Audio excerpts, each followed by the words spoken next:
McShay Show is back. It's the college football Saturday night instant reaction show, right? We're going to do this every Saturday night. We're usually a little bit more buttoned up, let's face it. On Tuesdays and Thursdays, we've got more imagery and we've got, we like to use everything that our producers and directors and everyone wants us to use. But tonight, it's just about talking ball from today. Few great games that we want to get to.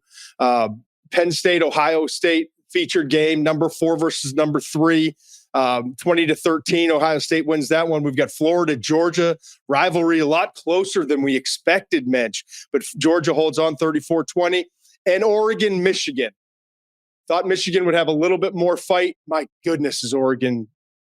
They are just rolling, man. We'll get to that too. Oregon wins that one 38-17. So before we get started, I want to mention this because I'm fired up. We got the green light on this, Muench. This is our last Saturday night reaction show. It's only our second one, but our last one that will not be live. Starting next week, at the end of every primetime game, and every week after that, you go on watch the 7:30, usually 7:30 ABC primetime game. It's usually Herb Street and Fowler.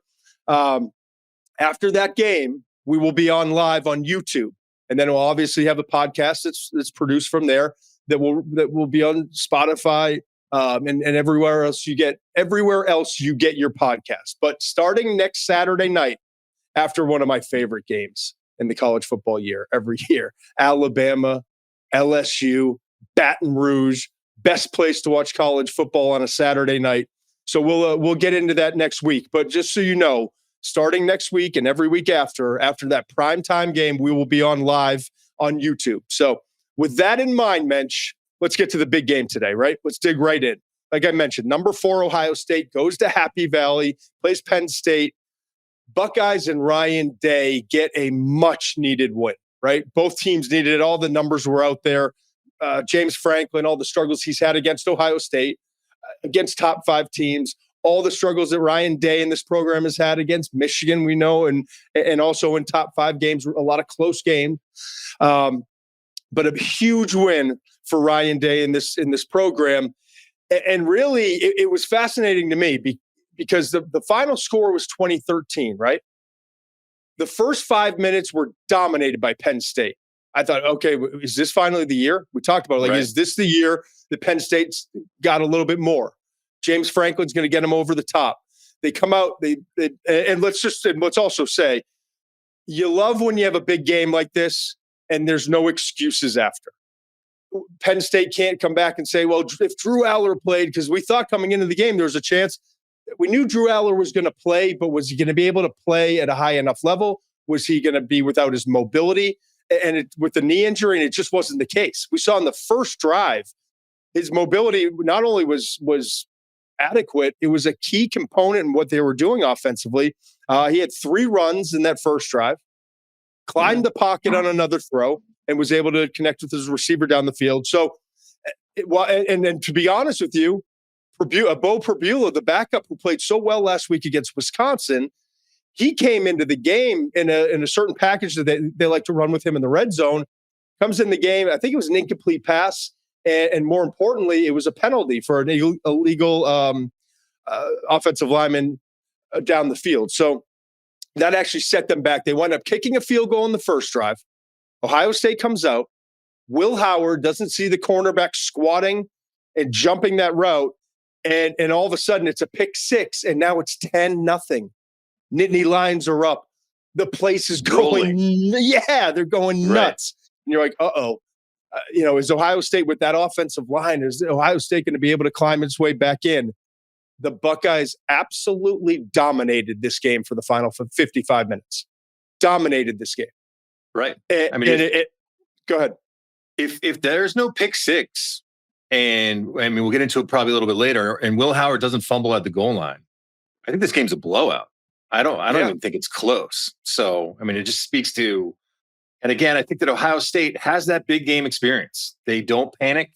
They've been in a lot of, they've already gone to Oregon this year. They've been in hostile environments. That program knows how to handle a big game and handle adversity early. I guess the question for me is always going to be, what stood out the most? Let's start with that. For me, what stood out the most was that Chip Kelly, the offensive coordinator, who's been a head coach in the NFL, he's the head coach of the Oregon Ducks. The offensive system, it didn't start the spread. It didn't start the up-tempo, but it revolutionized college football at the time.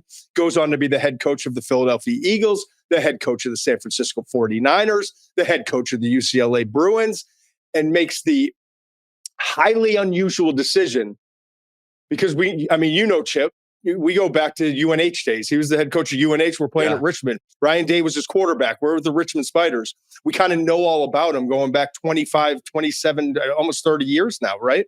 Right. The highly unusual decision to make the move from head coach for the vast majority of his career to say, I want to go coach ball again. I love it. Transfer portal, NIL, all this stuff. Like Jeff Hafley here in Boston, I talked to him after he decided to go back to Green Bay. We were texting back and forth, same exact line. You know what, Todd? I just want to go coach ball again. And I think we're seeing a lot of coaches with that same mindset. So with that as the backdrop, you have, in my opinion, Chip Kelly is the best play designer and play caller in the run game in all of college football. And you know him for the spread and the up tempo and all the points and everything, but really like the foundation of everything he does is the run game, and then to have a quarterback distribute the ball efficiently and quickly and wisely, And I remember, I'll never forget asking him. Game Day sent me out to do a feature 20 years ago, let's call it 17 years ago, whatever it was. And I asked Chip, because his offense was so unique at the time. I'll never forget this question. And we're born and raised in Massachusetts, New England. You're from Andover. I'm from Swampscott. We're Celtics fans, right? Yeah. I said, and I was just curious because his quarterback at the time, it wasn't like, gunslinger. It was a great athlete who could throw the ball a little bit. And I was like, what is it like in the perfect world? If you recruited the perfect quarterback for your system, what would that look like? And he was like, Rajon Rondo. That's awesome. The point guard at the time of the Celtics, right.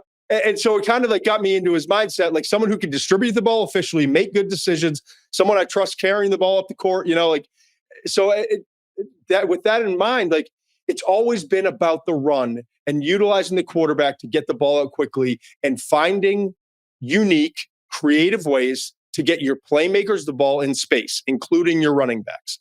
And we saw throughout this game. And honestly, I'm not here to knock Tom Allen, the defensive coordinator for Penn State. They've got a very good defense. They hung in there tight. Shit, they only gave up 20 points. Like, I'm not saying that this was not even by a stretch was a blowout or a dominant performance or overwhelming performance. But I consistently throughout the game thought that Chip Kelly was abusing him from a play design, play calling standpoint. Don't hold back. Listen, I thought every time they involved Will Howard in the run action somehow, Penn State had no answer. They're collapsing on Will Howard when you have one of the best running backs in the country in Quinshon Judkins as the pitch guy. And they didn't have anyone. There was no one assigned to him. There was no one to step up and stop him. He was getting wide open running lanes. And then you saw it at the end of the game. They sealed the game with Howard just keeping the ball and running. It was just, to me, they seemed ill prepared for what Kelly was throwing at them. Yeah, and our producer Conor was texting on our thread during the game, and he asked Kyle McCord, because Kyle McCord's a better passer, I would say, than Will Howard, right? Right. And he asked the question, like, is this an upgrade? When Will Howard was struggling during the game, it was a fair question. Is Will Howard an upgrade? Because they were so, like, thrilled to bring him in from Kansas State, right? And it is for Chip because of the run component. Right. And the quick decisions, the ability, like the Rajon Rondo aspect of it. So I think it's, when you look at it, like McCord, yeah, he could come out and he could probably dice you up better. And Jeremiah Smith would have had a bigger day probably in this game. But that's not what Chip wants to be. And I thought there was no better 3-play series than the one where it was back-to-back toss sweeps. I think one went to Quinshon Judkins. I think the next one went to Travion Henderson. It was that toss sweep where Howard got the ball in shotgun, kind of takes 2 steps to the right, pitches it out. And they ran play action for a touchdown off that same action. And then the third, way to steal my thunder, man. You're getting steal there. But you saw what I saw, right? Yeah. And that's exactly it. And then the third time they come back and it's 2 steps to the right, fake the pitch, swing back just a little bit. And now if you look in the secondary from that end zone copy, the flow of the receivers is going to the left side. And at that point, Howard throws the ball for a touchdown on that pass. Who was it? It was not I forget which receiver it was. Brandon Inniss. Yeah, it was Inniss. No. Yes. He threw Brandon Inniss on that throw to the left for the touchdown. So that was the 3-play series. There were several groupings of plays and several times during the game where like receivers running wide open. Tate, the receiver that one time, and Howard, it was a terrible throw. Wow. And Howard started the game off as poorly as you can. Pick 6.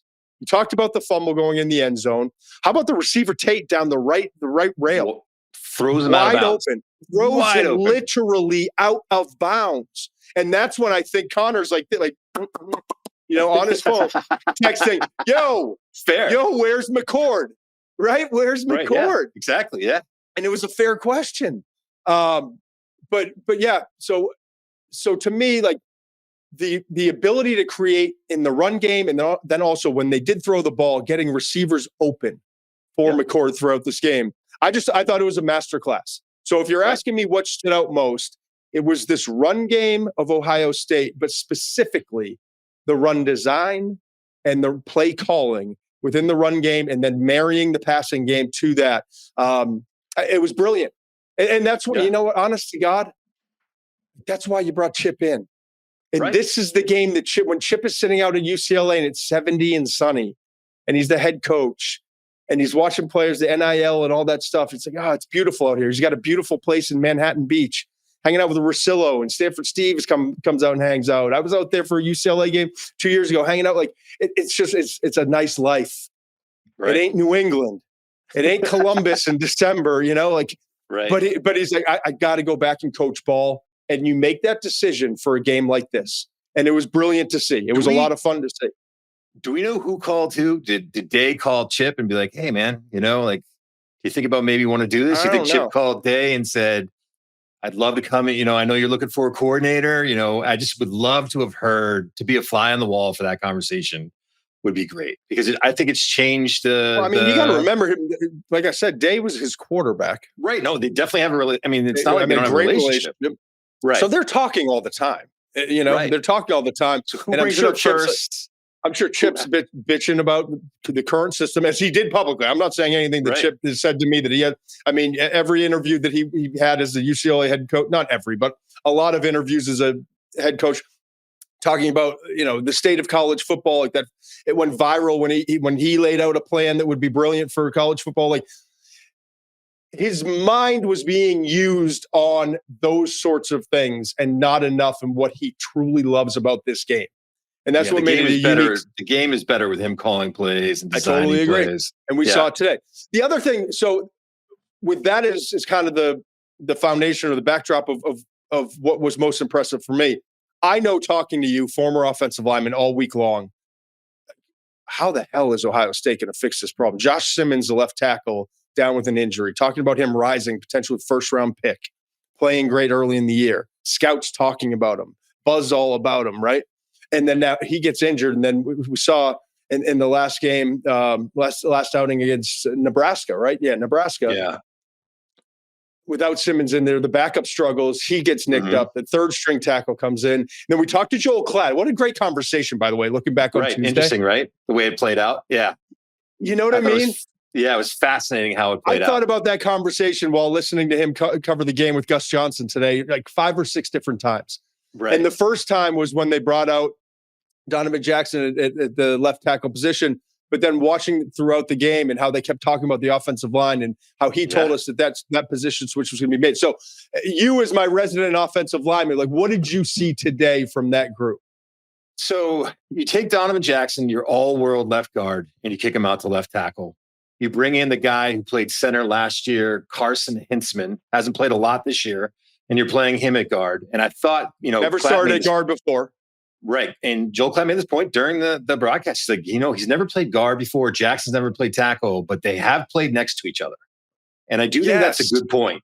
They know, they have a feeling for it. And when you're talking about, not to get in the weeds too much with offensive line play, because I know you'll be like, all right, Mitch.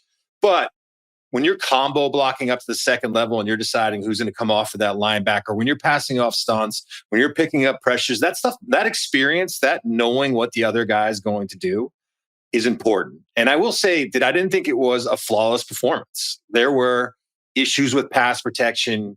They didn't always run the ball well, but I will say when push came to shove and Ohio State had to win this game and run out the clock, they were physical. They got off the ball. They created seams.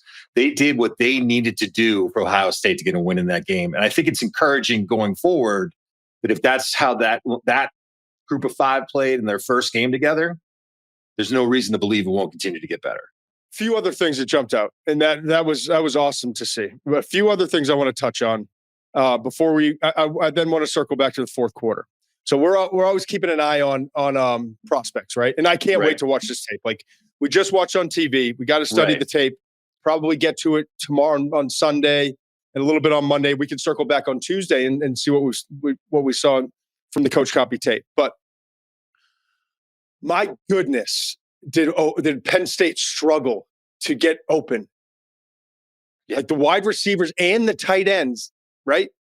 And couldn't even get off the line at times. I mean, the play where Warren runs into his receiver, the receiver just couldn't get into his route. So now the timing's messed up. They collide. It's guys, you got to get off the ball and into your route, even if you're not going to catch the ball, spacing wise, taking away, causing the coverage to account for you so your best player on your team can get open. It was tough to watch at times on the outside.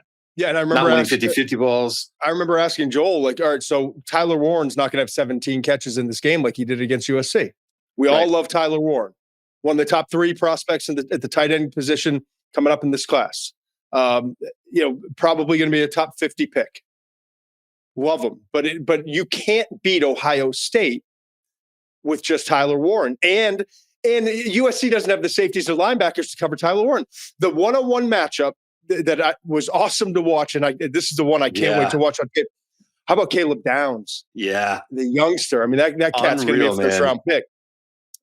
The one time that I saw that he wasn't matched up, and I didn't watch every single play. I was focused on everything else. But for the vast majority of the game, and Klatt brought this up, that Downs was following him around. It's kind of like your premier corner moving around, trying to, like Surtain versus Julio Jones back in the day. That Alabama LSU matchup, I'll never forget. So it was very similar. Like, all right, our best guy is going to be on their best guy. And he shut Warren down the vast majority of the day. Mm-hmm. And when Warren had that big, it was like a 33-yard reception, he that was versus Ransom.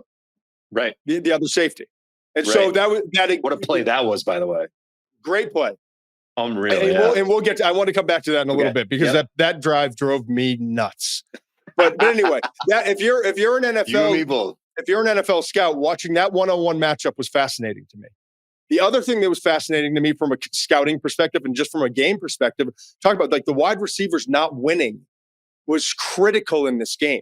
Do you know it was until late in the second quarter that a wide receiver or tight end had a reception for Penn State? I thought he only had 5. I missed it. I thought he had 5 completions, and all of them were to Singleton in the first half.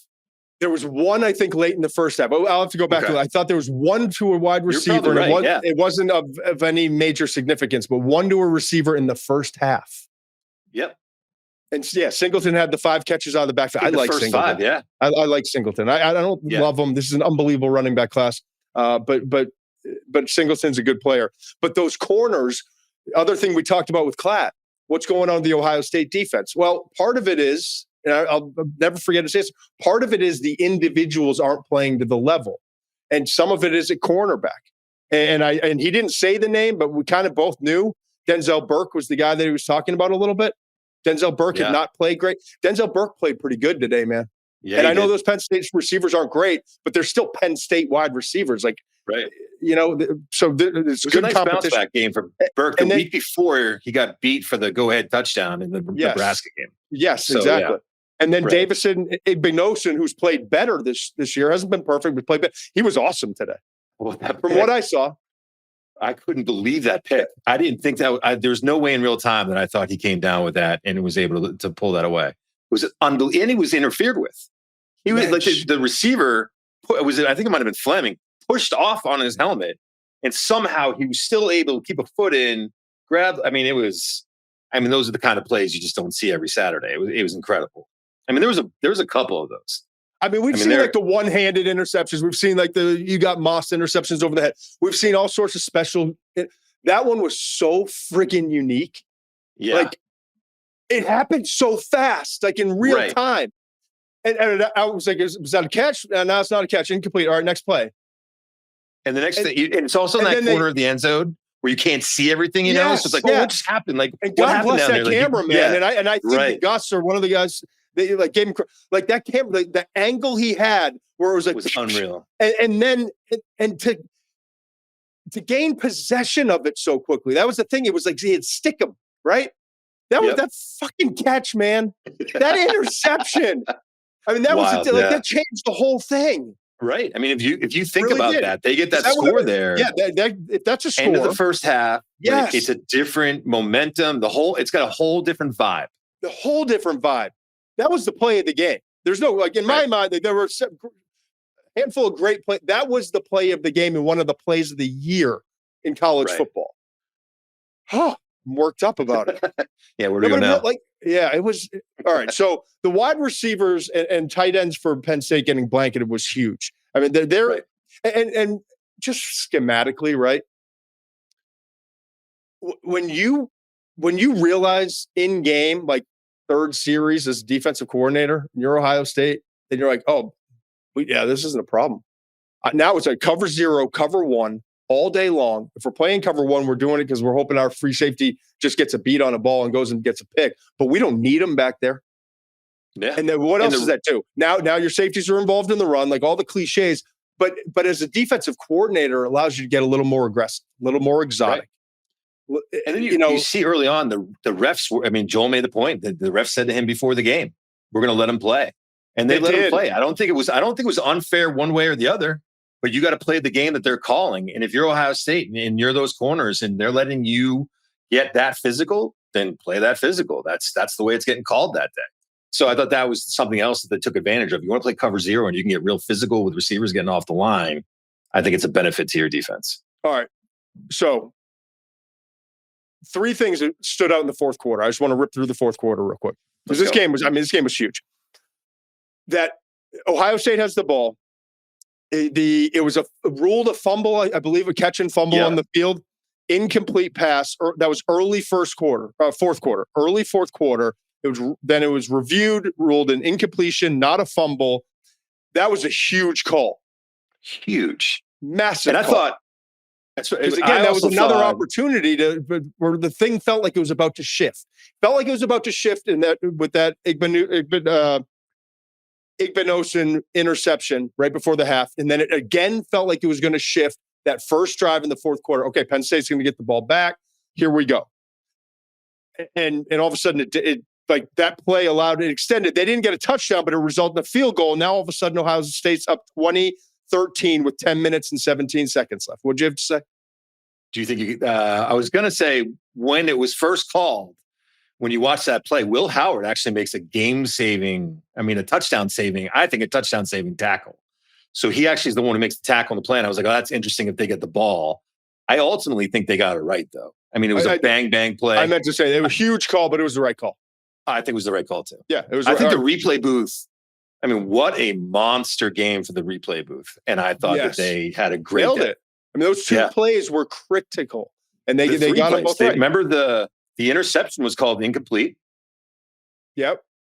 The callback on the fumble, and I'm missing the third one now. Oh, the Will Howard.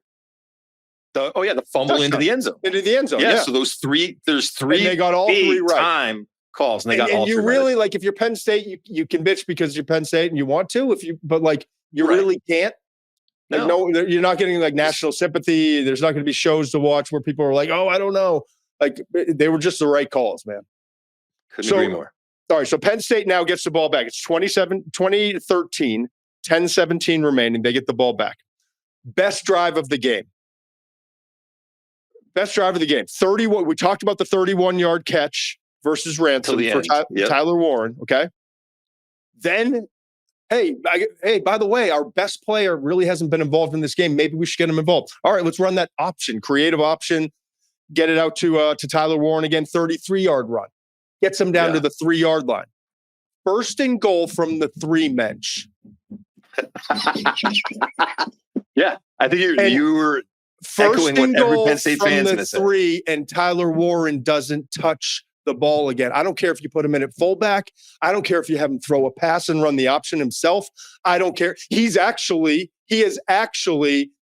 gotten behind center and quarterback sneak, run the sneak. Right. I don't care how you do it. Tyler Warren has to touch the ball at least once, probably twice. What you cannot do is run the ball 3 times. Yep. Get into a 4th down situation where everyone knows you're going to pass. Mm-hmm. I mean, if you had ran the ball, I would have been stunned. And then run some kind of exotic play action where I just don't understand it. All day. We just, like, your receivers had 1 catch, maybe. We got to go back and look at the stat sheet. That's why your quarterback's been making plays with his feet. We're not going to get it right. But your receivers aren't winning all day. Why are they going to win now in this moment? Play the odds. Get your guy the ball. And so it's first and goal from the 3, second and goal from the 3, third and goal from the 1, fourth and goal from the 1. Unreal. And that Ohio State defense that we gave, I don't know if we were overly critical of them, but man, they stood up. I mean, that was second week in a row, by the way, and they pointed that out too. Yeah. In Nebraska, they had a huge critical goal line stand as well. So give that. I will never understand that 4th down call. It's football in so many ways is a numbers game, right? So now you have a tackle eligible. You're going to put in motion on the left side of the field and release your best player, Warren, to that same side. I want to go back and watch the play. I'm not 100% certain about this. Even though that tackle was eligible, do you think anyone from Ohio State gave him the time of day? Do you think anyone was like, let's match up with this guy? So now you had someone lined up over him and you're releasing your best player into the same area of the field. You're going to have 2 or 3 guys to cover Warren. It just doesn't make any sense. And then you're throwing over the middle, which is also compact because if you run it, they have to have guys in the middle. It just didn't make any sense. Roll your quarterback out to the right where there's space. Give him the opportunity to make a play with his feet if nothing's available. Give guys the chance to get open. It's so many more positive things could have happened. Yeah. If you go to the right on that play instead of trying to, do you think Ohio State was like, oh no, they might run that same play again? We stuffed 3 times. It was mind-boggling to me. Yeah. I mean, if you're a Penn State fan today and you wake up, and I know like that's not James Franklin's call, but he's going down with the ship, right? Like, right. I know from talking to like dozens of head coaches who aren't the offensive play callers. I've asked, and I've been on the side. I was on the sideline for like 12 years, right? I'm literally standing like 10, 15 yards from the guy. Like, head coaches don't call the plays typically. Some do, but typically don't. But they get on the headset. And I've asked literally dozens of head coaches. I've talked to them about this. The head coach's job is, hey, get 44 the fucking football. Get him the ball. This has to happen. I don't care. Like, you call the play, you've got your call to do it. We've talked about different way. Like, you call the one you want, but he's got to get the ball twice out of these next 4. If it takes us 4 plays, he better have the ball twice. And it didn't happen. I also say this. We just gave the flowers to the Ohio State offensive line, which we should. But isn't it a little disappointing that Penn State couldn't get Ohio State off the field? This is the third part of the fourth quarter I want to get. 5:13, Ohio State gets the ball at its own 1-yard line. And listen, Will Howard did not play well. Will Howard admitted post-game, I did not play well. Will Howard was a Pennsylvania boy, was born in Pennsylvania. We talked about the town he was born in, the high school he went to in Pennsylvania, how he was desperate, just like Joel Klatt was desperate to go to Colorado State, right? And got to Colorado State and threw for 417 or whatever the stat line was. 417, yeah. 417, right? So this was his Joel Klatt against Colorado State game. Wanted to have a monster game. Shove it right up where. You didn't recruit me. Fine, here I am. I had to go to Kansas State. And I finally get a shot at being the Ohio State quarterback, and now I'm going to ruin your season. So he came out and he didn't play well. But give this dude some credit, man. And when Conor asked me why not McCord and why Will Howard, we went back to conversations I've had. Yeah, it's the mobility's part of it. There's also something about trusting your quarterback implicitly. And I'm not talking about a decision on a throw. I'm not talking about holding on the football. Trusting him as a human being, as a man, as a football character. You hear football character kicked around all the time.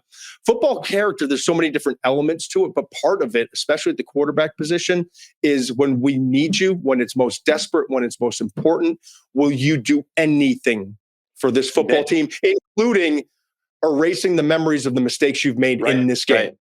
What he did. So the poise that Will Howard, the NIL money they spent, the bringing in this guy to fit the system, everything that they did to make him the guy, and to have that moment against Oregon, that devastating moment late in the Oregon game, and be like, oh man, and that to bounce the ghosts that could have been starting to build in his brain, and it wasn't him dissecting the defense down the stretch. It was him putting the ball in his hand. First and 10 from the 1 yard line. We got to get out of here. He grinds they got out 5 yards or 4 yards on that sneak. 5 yards. 2 more times he carries the ball in that drive. First down, extends the drive. Clock is ticking. Last time they gave him the ball, first down. Basically, game's over. Then technically it was a run, but the kneel down victory formation was the last time. So for this offensive line, phenomenal. For this team, Ohio State, phenomenal. But for Will Howard, the pressure that is taken off of his shoulders now, like it's almost like he was anointed today. Like, okay, you're our guy, and now we know why. Does that make sense? Yeah. Listen, Jim Nagy had an all-time quote this week when he said, "You can't coach balls into a player." Yeah, it's true. Like you can't coach balls into a player, and you can be like, "Oh, he throws it this well, and he's this accurate, and he's." When the chips are down, who's going to make a play? Who is like I was laughing. I don't know if we gave that one enough attention when he said it, but it was great. It's just true. You can't coach balls into a player. Yeah, and he showed some brass ones today. Awesome for Will Howard. Awesome for Ohio State. James Franklin now 1-14 against top 5 opponents. I mean, 1-8, I think, against Ohio State. Yelling at fans, getting booed, leaving the stadium, chants to fire him. It's going to be interesting. But all right, so that's the fallout. 2 things I want to get to fallout real quickly, and we'll move on to the other game. That's the fallout. That's the misery that is James Franklin's life tonight and this week. But Penn State's kind of not in a bad position, man. Like they should easily, not easily, they should like handle business and win out. And now they don't have to go to Indianapolis. Right. It's very likely, unless something happens, something totally unforeseen happens. It's going to be Oregon versus Ohio State in a rematch in Indianapolis in the Big Ten championship. Yeah, I don't see. Unless Indiana somehow pulls off that upset, but like it's a very low probability that it's going to be Penn State. Very low probability that Penn State's going to Indianapolis, and it's still a very high probability that Penn State's going to be in the playoff. Right. So while this is devastating and the trends are there, and you're miserable if you're a Penn State fan today, there's a very clear silver lining. Right. And now what's also awesome is Ohio State, Oregon. Very good chance that we're going to see a rematch of that game. Yeah, that's great for football. That's great for college football. So, yeah. And then what happens? And then what happens if Oregon loses? And Ohio State loses 2 to Oregon. Are they still in? And now they've got the win over Penn State. It's going to, I don't know. It's going to be a lot of fun. One last thing. Another text that Conor sent. So, Conor, if you're there, I am reading your text all day. He said he had a good question, though, man. It's a really good question. This running back group, I don't feel like, Quinshon Judkins and Travion Henderson, super talented. Henderson's probably going to be a mid-round pick, has not been the player that he never kind of reached that elite level and sustained it, if you will. Doesn't he look better this year than he did last year? He does. I think this is the right kind of role for him. More juice, more burst. Yep. There's still times where I'm like, slow down, bro. Just set it up a little bit more. But he looks explosive. And they're a great combination for each other, even though they they look like they're built similarly. One's more speed and straight line and explosiveness in Henderson. The other is a grinder in Judkins. But anyway, college football history recently, like what tandems are as talented as this? And I do think now that if the offensive line continues to play this way, Chip's now rolling as a play caller with these guys. They're kind of in a groove. I think from this point on, throughout the regular season, against Oregon, let's say potentially in the Big Ten championship, into the playoffs, this could become an even more special group, like something that we talk about for several years to come. So his question was, like, recent history, best running back tandems. Would you put this up with some of the best running back off the top of your head? Like, who do you think of? Right away, my two answers were, I had to go back to Cadillac Williams and Ronnie Brown, right? There was another back. It was like the fullback, the big guy with them. But those two. Yeah, there was actually, yeah. And then Arkansas. Also Arkansas with McFadden and Felix Jones. And also they had Peyton Hillis was the third one. But those two were the guys, Cadillac and McFadden. Peyton Hillis win didn't he win an MVP one year? Yeah, wasn't he on the cover of Madden? He was on the cover of Madden. Yeah, maybe he didn't win MVP, but he was definitely on the cover of Madden. But also on this thread were mentioned, and Willis McGahee, Portis, and Gore at Miami. Yeah. Chubb and Sony Michel at Georgia. The great, Alabama had runs of them, right? For like a, 12, 13-year span with Ingram, Richardson, Lacey. But the difference at Alabama was they always kind of had the featured guy, and then it was like the younger guy kind of getting his, like earning his stripes, and he's going to be next up. But it was Ingram, Richardson, Lacey, and then they had or like that second run of like Damian Harris, Jacobs, Najee Harris, and Derrick Henry. Ridiculous. I remember seeing Derrick Henry. I think it was against Washington, like the Sugar Bowl, and I didn't know who he was, and he ripped off like a 50-yard run, and like one guy was like in the first row of the stands. He's like, "Yeah, that's the next one. That's the next one." Back then, you had to have like the running back number. You must have been like, well, the guy's got the wrong number on. Like he can't be. But I threw this out to the X verse. I threw it out to all of our friends on X, and you can follow me at McShay13. Mensch, what's your handle again? It's like some really long handle. Yeah, it's like at Scouts Bench, I think. I don't even know. I'll figure that out for you. Yeah, that's why you don't have followers. I mean, come on, man. All right. So anyway, I threw it out to our friends on X. Great back and forth with a lot of people. I forgot Reggie Bush and Lendale White. I mean, awesome. Thunder and lightning. Right? People will sleep on that one. At Scouts Inc. Mensch. At Scouts Inc. Mensch. Nice and short, easy to type in. Yep, at Scouts Inc. Mensch. Wisconsin. I didn't realize all three were in the same running back room, and I guess it was just 1 year. But Monty Ball, James White, Melvin Gordon were all in the same backfield that one season. I knew that. Yeah. Minnesota had a sneaky one. I'd forgotten. Someone on X pointed it out. Marion Barber and Lawrence Maroney. Yes. Maroney, yeah. And then there were some old school ones, the obvious ones like Dickerson and James. Right. Barry Sanders, Thurman Thomas. Express. And then the funniest one, I'll give you credit out there, John Turner. He's got a blue check mark. I don't know who you are, John Turner, but I was impressed. He said he chimed in with, you also got to throw in Herschel Walker and then just pick a cheerleader. Like it didn't matter. So that, I don't know. That was a fun one. But yeah, follow your guy Mensch at Scouts Inc. Mensch. And change it this week now. We got to be better. I mean, this is the second week of the show. Right. Kind of just getting our bearings.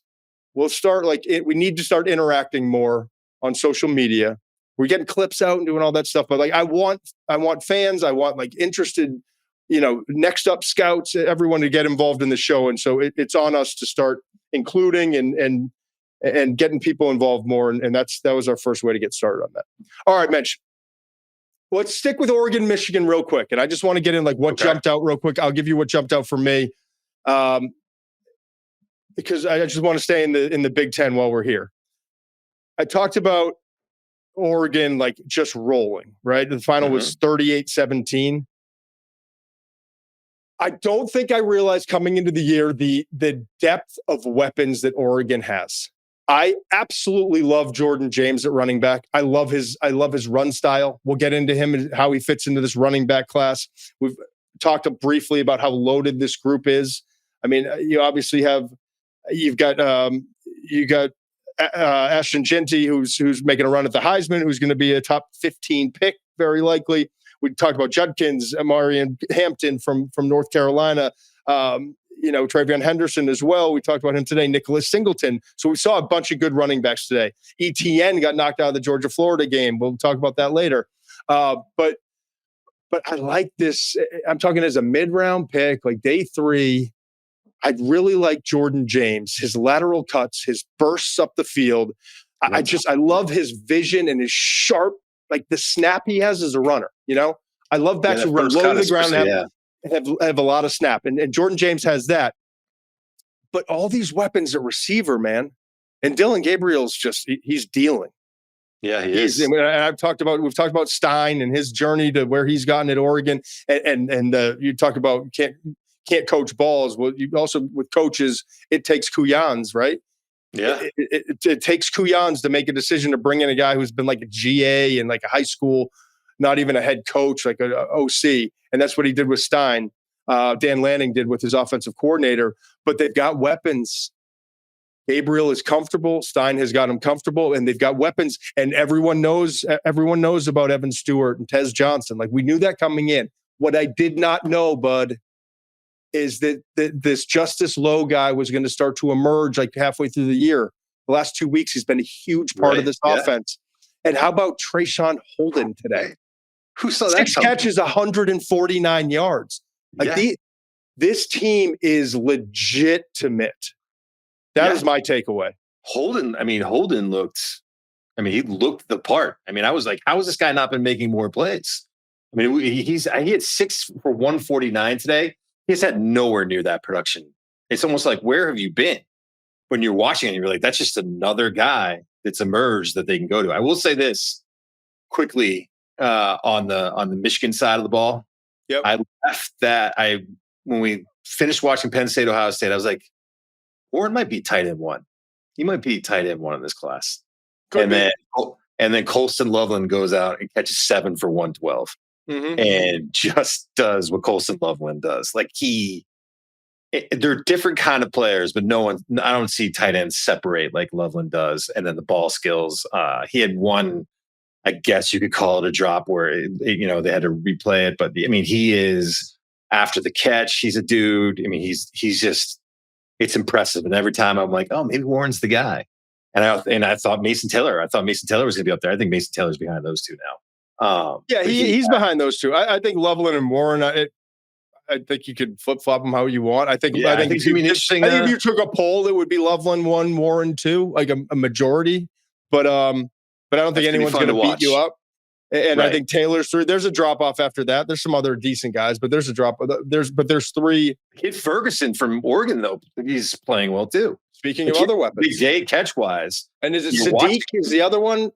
I think it's Sadiq. Kenyon Sadiq, They've got weapons for days. I just didn't realize coming into the year. I knew that they had dudes, but I just like this is a little different than what I'm used to seeing with Oregon. And then you have your it's in a weird way. I know Chip's in Ohio State now, but you have your Rondo and Gabriel. The key is just I'm going to go wherever I need to go. He looks so calm. Yes, he just looks. Everything is poised. Everything is calm. I keep waiting for a Dylan Gabriel game. Right. And I thought, okay, and I said it before, like Dylan Gabriel in the past, whether UCF or Oklahoma, would play great, put up big numbers, have awesome moments, like gutsy, big time plays when they need like awesome player. But would always like there would be one game or there would be like a couple series where you're like, oh, God, like where he's holding the team back, okay? Right. Or the team was counting on him to carry, and he just like that day wasn't his day. I keep waiting for that from Dylan Gabriel, and it might not be coming, bud. They haven't figured him out yet because he looks so much more comfortable in what he's doing. He's not pressing. And that's, to me, is the secret sauce of what Stein has done. He's gotten to the best of him right? And this is what a great coach does. He has bottled up and channeled the best of what Gabriel is and has kind of chipped away at all the things that would get Gabriel into trouble in the past. It's the same thing he did with Bo Nix, dude. Yeah. It's the same thing he did with Bo Nix. Bo Nix was a disaster at Auburn. Right? Same kind of stuff, like 5 great games, but 3 games where it's like we lost because of Bo Nix. Or we lost this game, a close game at the end because he made that Bo Nix mistake. He gets to Oregon, and then it was signed like his last year. He didn't have those moments, those games. So I don't know. It's fascinating to watch, but this was the first true road test for Oregon. And I know Michigan's got all of the problems it's got, but it didn't matter who they played today. Like they played ball today at the level that they wanted to play. And that to me is a sign of a championship level team, is that the consistency every week, that we're not going to roll it out there. We're not worried about traveling across the country, going to Michigan. We don't care about the 110, 115, whatever's in the 1,000 in the crowd. We don't care that this is the national champion. We don't care that they've got 2 NFL defensive tackles and an NFL edge rusher. Like it didn't matter. Like we're playing our game. That's what really jumped out with Oregon. So, and then finally, Florida, Georgia. I did not expect to have to talk about this game the way we're going to talk about this game. The injury was devastating for Lagway. Yeah. I mean, the hamstring, and it looked bad. Even I've never seen a hamstring look that bad. Coach said at halftime, like, he goes, it's a hamstring, but it's a bad hamstring. Like, it's a serious one, or however he phrased it. So, I mean, obviously, thoughts and prayers with Lagway. Like, just a freshman out there, made some mistakes early on. Great long throws a beautiful deep ball, man. Yeah. He's 2 for 6, but I mean, he's still like a dangerous guy. So, it was 7-3 after that deep ball. But the story of this game, and you could say that, Trevor Etienne, rib injury, not playing. Yeah, that was a story, but that was like the subplot. Maybe the story of the Georgia season. Yeah. Carson Beck's regression is real. Yeah. He's not the same guy. And I'm not basking in that. I'm frustrated for him, as we've talked about endless times, and we will always talk about, like, I'm here. I pull for all of these dudes. And this was an opportunity coming into the season to take his game to another level. There are a lot of people that thought he could be the first quarterback taken. It's not even about that right now. It's about Carson Beck getting back to the drawing board and figuring out what's going on. And I'm not in the meeting rooms. I'm not, I'm not one of his best friends hanging out with him. I don't know what's going on. I don't know the why behind it. I know the product on the field, and that's what we're here to talk about. And the product on the field, the product on the field is 11 interceptions in the last 9 games. The product in the field is, I think, is it 4 games now this season with multiple interceptions. And more specifically, the product on the field shows me a quarterback that desperately misses the comfort level of Ladd McConkey and misses the security blanket of Brock Bowers. And unfortunately, what you expect, especially at a place like Georgia, and we've talked about the recruiting woes comparatively, like within how great they recruit, they don't get the receivers like LSU or Texas or Alabama or Ohio State. They just don't, because of the system they run and all. But they still get really good athletes, and they still get really top tier wide receivers. And for some reason, he is not. He does not trust his weapons. And Pollock said this to us earlier in the year when we talked to him on our very first show. Doesn't trust his tight ends. You know what? Pollock's right. Right. He also does not have a great deal of trust in any of his weapons that he's throwing to. And then you take ETN out of the game, and now the running game is not the same. ETN gets involved as a receiver. Now that aspect's not in. Although the dude they brought in, I don't have his name in front of me. The dude they brought in, look it up. The white running Frazier. back. Oh no. Dwight Phillips. Yes. Huh? Dwight Phillips. He had like 7 catches or whatever it was. He was awesome catching the ball in the backfield.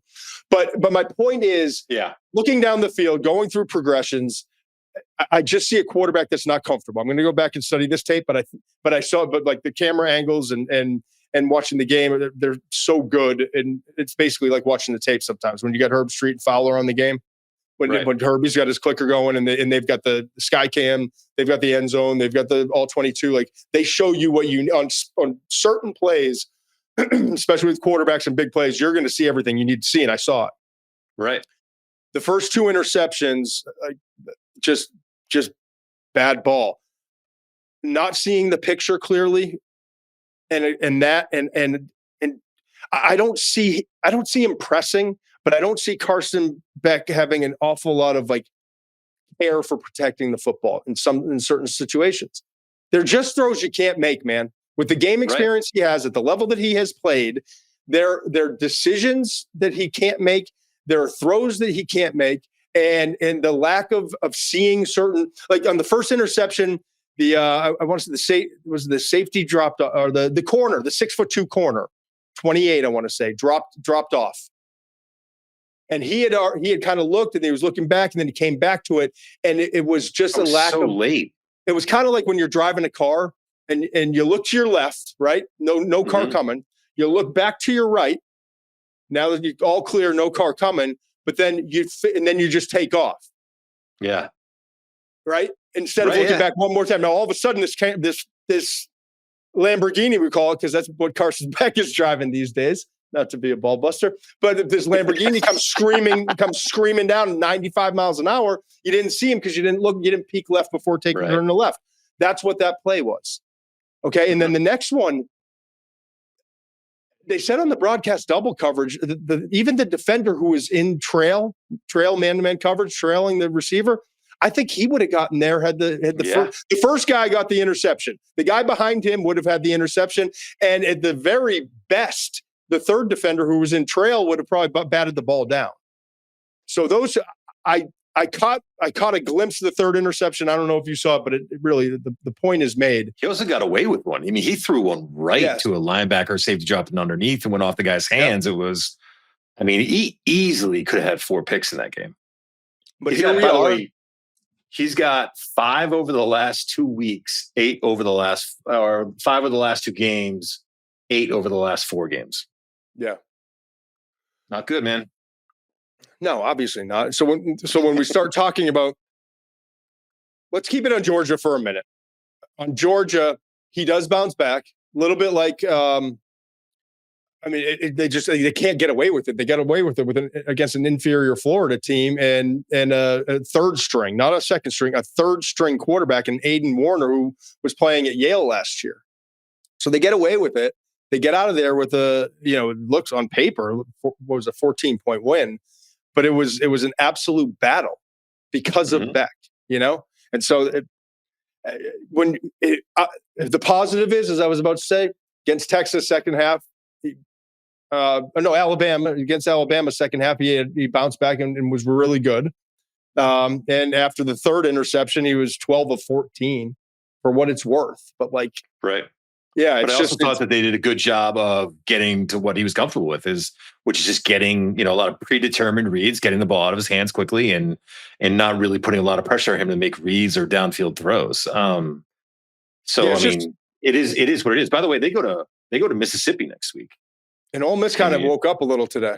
Ole Miss put up 63 today, and I don't think Trey Harris has played in the last. No, he didn't. He did not play today. I know that. So did they get him back? By the way, I love his tape. But do they get him back? And now you're going against that offense. Are they able to put up some points? Are you pressing to keep pace? I mean, that's setting up as a pretty interesting game. And they have some guys on the defensive side of the ball, and Nolan and Ivy, who can get after the quarterback a little bit. So that's a fun one. Yeah, let's see how he bounces back.